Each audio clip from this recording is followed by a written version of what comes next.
Halo, berjumpa lagi bersama saya Muhammad Fauzi dalam modul implementasi LMS dalam proses belajar mengajar.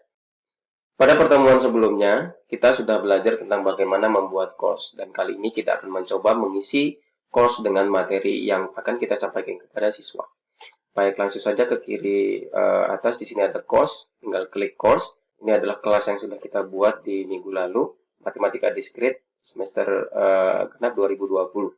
Saya akan klik, maka saya akan diarahkan ke dalam kelas yang telah kita buat. Nah, seperti yang Anda lihat di sini adalah kelasnya masih kosong, belum ada satupun materi yang ada di sini.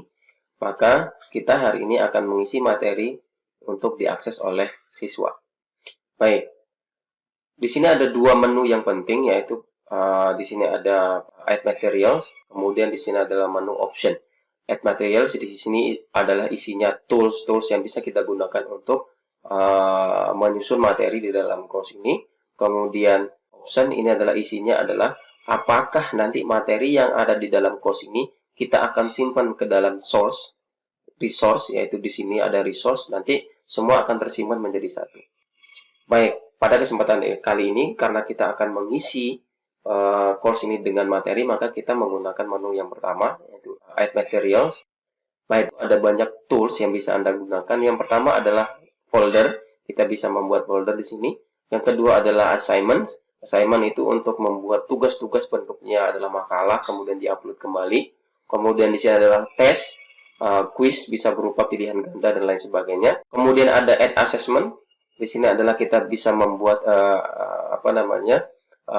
assessment untuk UTS maupun UAS. Kemudian kita bisa buat add file, link, external tool, dan lain sebagainya.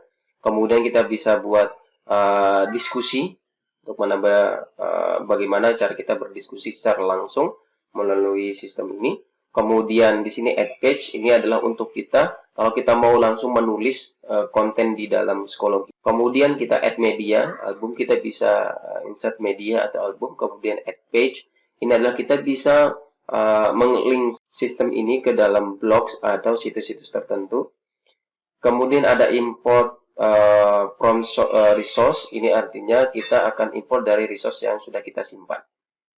Untuk mensusun sebuah materi dalam kelas atau course online, kita harus memilih apakah kita akan membuat susunan structure atau materi terstruktur atau unstructured atau materi yang tidak terstruktur.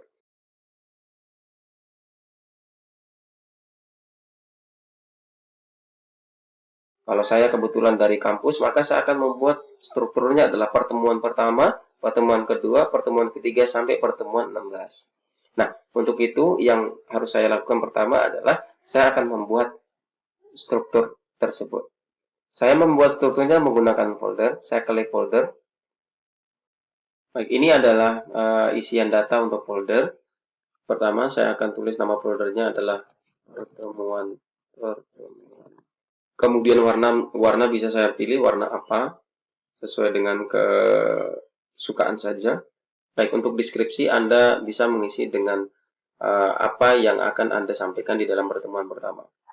Contoh, pada pertemuan ini kita akan membahas tentang logika. Oke, ini opsinya terserah dari kita membuatnya, mau menyampaikan apa saja. Kemudian di sini akan ada date, di sini ada tanggal dan waktu.